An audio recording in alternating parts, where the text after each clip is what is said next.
8 बजे की तेज रफ्तार खबरों के बाद अब वक्त है आज की बड़ी खबरों की इनसाइड स्टोरी जानने का। चंद्रयान 3 और ब्रिक्स के शिखर सम्मेलन ने क्या प्रधानमंत्री मोदी की पॉपुलैरिटी में नया चैप्टर जोड़ दिया है और ऐसा क्यों कहा जा रहा है, इसकी इनसाइड स्टोरी आगे हम आपको दिखाने वाले हैं।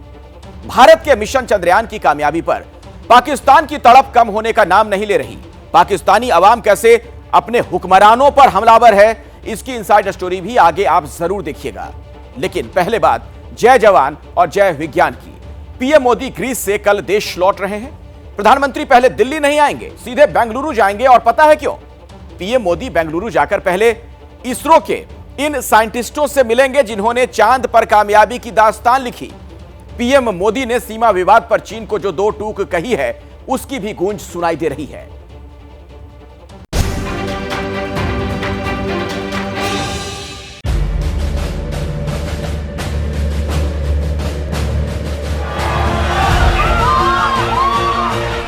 एक तरफ जय जवान, दूसरी तरफ जय विज्ञान। एक तरफ बॉर्डर का मसला, दूसरी तरफ स्पेस में ऊंची छलांग।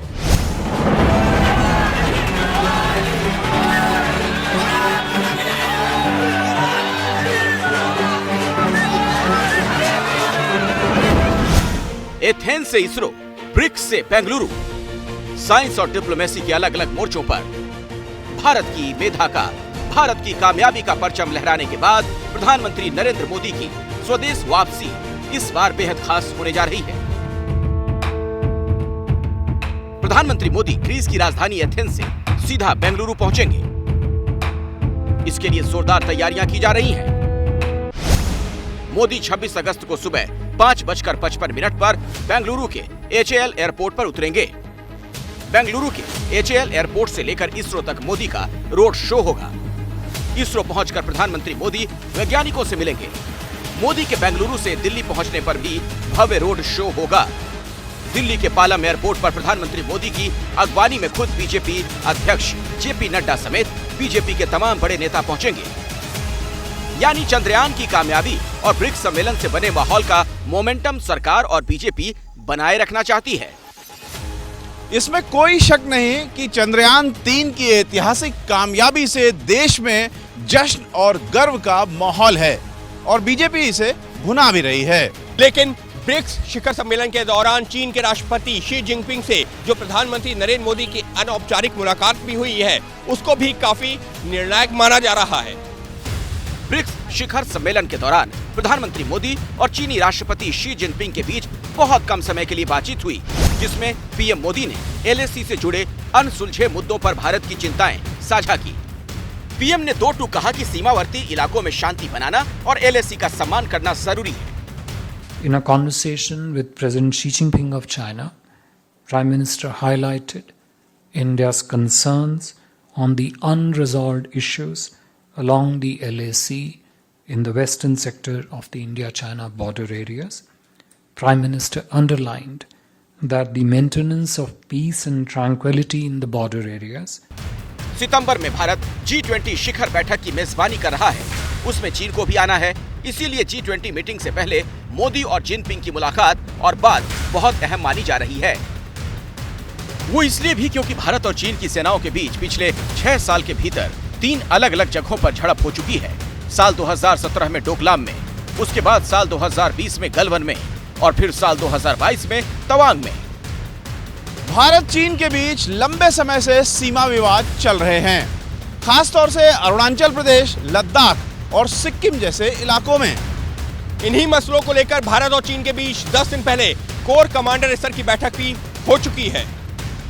इसीलिए प्रधानमंत्री मोदी और चीन के राष्ट्रपति शी जिनपिंग के बीच एलएसी मुद्दे को सुलझाने को लेकर हुई अनौपचारिक बातचीत को खासा अहम माना जा रहा है। हालांकि राजनीतिक विरोधी चीन के मुद्दे पर पीएम मोदी की घेरेबंदी में जुटे हैं। लद्दाख एक स्ट्रेटेजिक जगह है। चाइना ने हिंदुस्तान की जमीन ली है। हजारों किलोमीटर जमीन हिंदुस्तान की चाइना ने हमसे छीनी है। और दुख की बात है कि हिंदुस्तान के प्रधानमंत्री ने ऑपोजिशन की मीटिंग में कहा कि हिंदुस्तान का 1 इंच किसी ने नहीं लिया है। ये सरासर झूठ है। आखिर क्यों प्रधानमंत्री चाइनीज प्रेसिडेंट के पीछे भाग रहे हैं बातचीत के लिए? आखिर क्यों देश के प्रधानमंत्री देश को अंधेरे में रख रहे हैं कि लद्दाख बॉर्डर पर क्या हो रहा है? पिछले 40 महीने से हमारी बहादुर फौज 50,000 के करीब वहां पर हजारों फीट ऊंचे पहाड़ियों पर बैठकर बड़ी बेबाकी और बहादुरी के साथ चीन की फौज का वहां पर ठहरकर उनसे मुकाबला कर रही है। राहुल गांधी जी आदतन फितरतन भारत के बारे में, भारतीय समाज के बारे में, राष्ट्रीय स्वयंसेवक संघ के बारे में और इन सब से बढ़कर बात की बात में चीन के बारे में आधारहीन और अनर्गल बयान देने के आदी हो गए। चीन के मुद्दे पर राजनीतिक विरोधियों की छींटाकशी के बीच बीजेपी चंद्रयान 3 की कामयाबी और ब्रिक्स शिखर सम्मेलन में पीएम मोदी की दमदार मौजूदगी को भारत के गौरव से जोड़कर जश्न मना रही है। चांद पर भारत के इतिहास रच देने की दास्तान को पीएम मोदी तो ब्रिक्स के मंच पर भी साझा कर चुके हैं।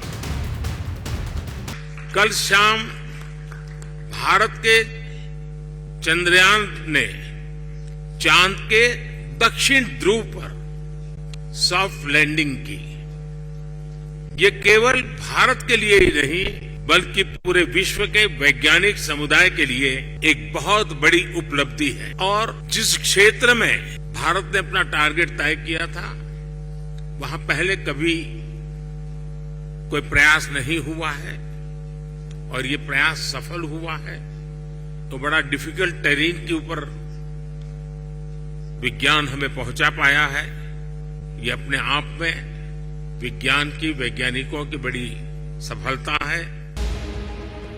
चंद्रयान 3 की चांद पर सॉफ्ट लैंडिंग कराने वाले वैज्ञानिकों की पीठ थपथपाने के लिए खुद प्रधानमंत्री ग्रीस से सीधे दिल्ली न पहुंचकर बेंगलुरु जाने वाले हैं, जहां वो इसरो के वैज्ञानिकों से मिलेंगे।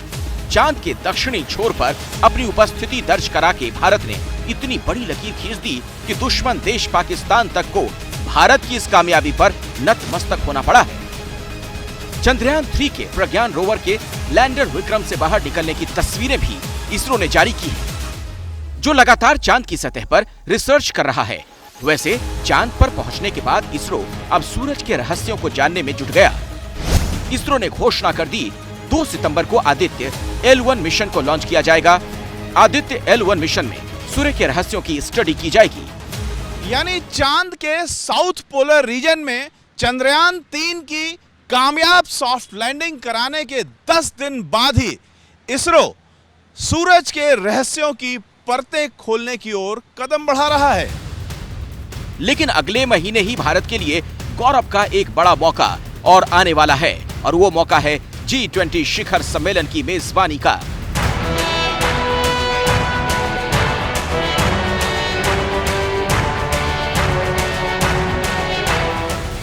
दिल्ली में 9 से 10 सितंबर तक होने वाले G20 शिखर सम्मेलन में दुनिया के ताकतवर नेताओं का जमघट लगने वाला है। भारत पहली बार इसकी मेजबानी करने वाला है, तो जाहिर है वो मेगा इवेंट प्रधानमंत्री मोदी के वर्ल्ड लीडर के रुतबे को और पुख्ता करेगा। देखिए, भारत में चंद्रयान 3 की कामयाबी का जश्न है। प्रधानमंत्री मोदी विज्ञान वीरों को सम्मानित करने की तैयारी कर रहे हैं। अपने विदेश दौरे से वापस लौटते ही मोदी चंद्रयान मिशन के हीरोज से मिलने जाएंगे। वहीं पड़ोसी मुल्क पाकिस्तान में आम लोगों के सवालों की फहरिस्त लगातार लंबी होती जा रही है। अंतरिक्ष में भारत की कामयाबी के बाद पाकिस्तानी अपने निजाम से पूछ रहे हैं, आखिर हम इंडिया से क्यों पीछे रह गए? हमारे यहाँ ना जनाब रोटी है, ना पानी है, रोटी है ना पानी है, बिजली का बिल है, तोबा तोबा तोबा तोबा तोबा, इस महीने तो तोबा तोबा तोबा तोबा। अब ये रोटी खाएं या बिजली का बिल दें, कहाँ जाएं गम के मारे, कहाँ जाएं गम के मारे। आज तक हमने चार्जर भी नहीं बनाया। इसमें इतनी गर्मी है कि इंसान तंदूर से ज्यादा वहाँ पे हमें फख्र है कि इंडिया हमारा हमसाया है। हमें खुशी है कि कोई जा रहा है। गिरते हैं शाहसवारी मैदान जंग में, वो तिफल के आगे जो घुटनों के बल चले, वो कोशिश कर रहे हैं, इंशाल्लाह पहुंच जाएंगे। उनको वो बुलंदियों की तरफ चढ़ रहे हैं, हमारा डॉलर चढ़ रहा है, हमारा डॉलर चढ़ रहा है। वो कहते हैं ब्रादर फ्रॉम अनदर मदर, हम एक ही माँ के जने हुए हैं, हमारी जन्मभूमि एक ही है, तो हमें खुशी है को कामयाबी करे। हमें भी कुछ करना चाहिए, हमें भी कुछ करना चाहिए।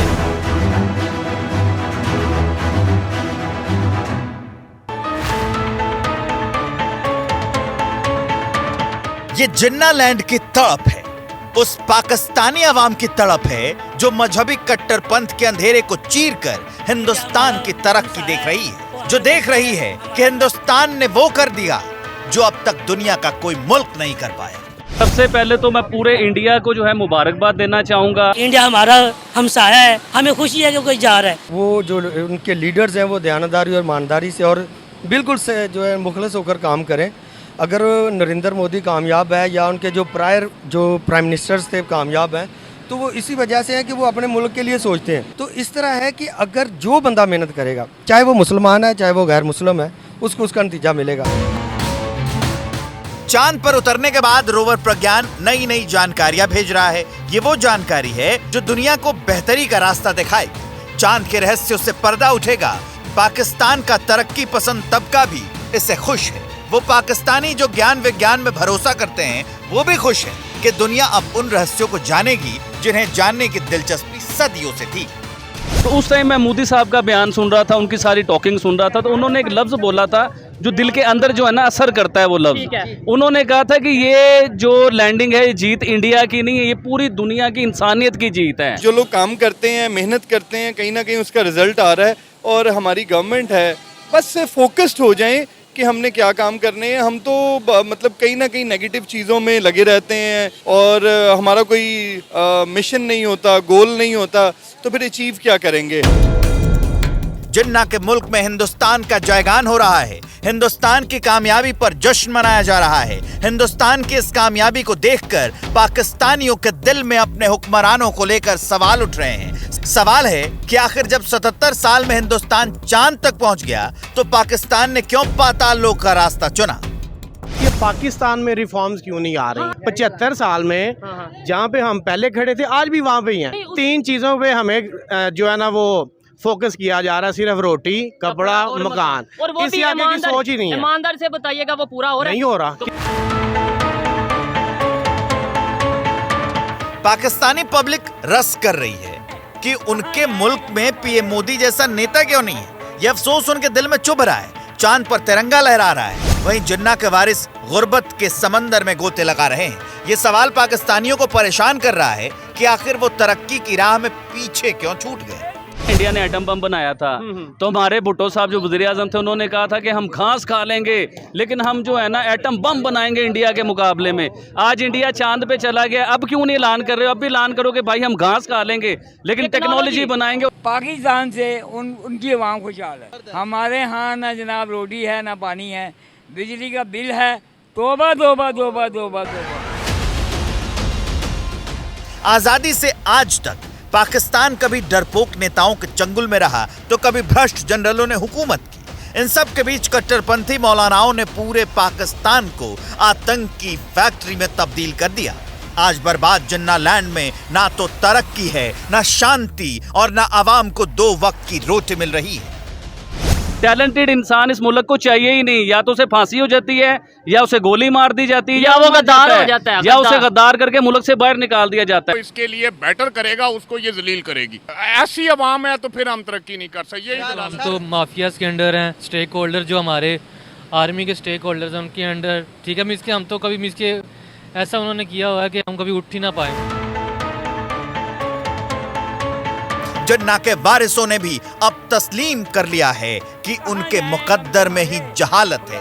भ्रष्ट अफसर, नकारा फौज और कट्टरपंथी मौलानाओं ने पाकिस्तान को उस मुकाम पर पहुंचा दिया है जहां से आम पाकिस्तानियों को कोई बेहतरी की उम्मीद नहीं दिखती। हाँ, इन पाकिस्तानियों को भारत की तरक्की की उम्मीद जरूर दिखती है। उन्हें भी भरोसा है कि आज चांद तक पहुंचा हिंदुस्तान कल सूरज तक जरूर पहुंचेगा। अगर वो इसी मेहनत से अगर लगे रहे तो क्या पता 1 मिशन, 2 मिशन, 3 मिशन, हो सकता है 4था मिशन कामयाब हो जाए। उनके लिए हम दुआ करते हैं कि वो कामयाब हों और एशिया में एटलीस्ट कोई एक पावर जो है ऊपर आ रही है। अपने अतीत को याद कर पाकिस्तानियों का दर्द और बढ़ रहा है। भारत से पहले स्पेस की रेस शुरू करने वाला पाकिस्तान आज इस रेस में कहां खड़ा है वो खुद नहीं पता। पाकिस्तानी ये सवाल पूछ रहे हैं कि आखिर वो रास्ता कैसे भटक गए, और खुद इस सवाल का जवाब भी दे रहे हैं। अगर आप अर्ली एज स्टेज में जाएं, जैसे 60-70s में, तो हमने खुद सैटेलाइट भेजे हुए हैं और कामयाबी से भेजे हुए हैं, और स्पेस मिशंस में हम आगे थे। लेकिन अनफॉर्चुनेटली क्राइसिस की वजह से हम लोग अभी तक नहीं जा पा रहे, और हमारी तो हमेशा ये ख्वाहिश ही रही है कि हम भी स्पेस साइंसेस में कामयाबी हासिल करें। पहले दिन से जो फाउंडेशन स्टोन था वो गलत डाला। हिंदुस्तान ने नेहरू के अंडर टेक्नोलॉजी में, एजुकेशन में कितना थ्राइव किया, उसको कंपेयर करें पाकिस्तान की किसी रेजिम से, आज तक 2023 तक आपको कंपेरेबल नहीं लगेगा। यही सच है। पाकिस्तान की बुनियादी गलत सोच पर पड़ी थी। जिस कट्टरपंथ की बुनियाद पर पाकिस्तान खड़ा हुआ था, आज उसी कट्टरपंथ ने पाकिस्तान को अंधेरे में डुबो दिया। मुल्क का खजाना खाली है, महंगाई आसमान पर है, आम पाकिस्तानी 2 जून की रोटी के लिए मोहताज है। भारत सूरज की तरफ कदम बढ़ा रहा है और पाकिस्तान खड़े होने के लिए IMF की बैसाखी तलाश रहा है।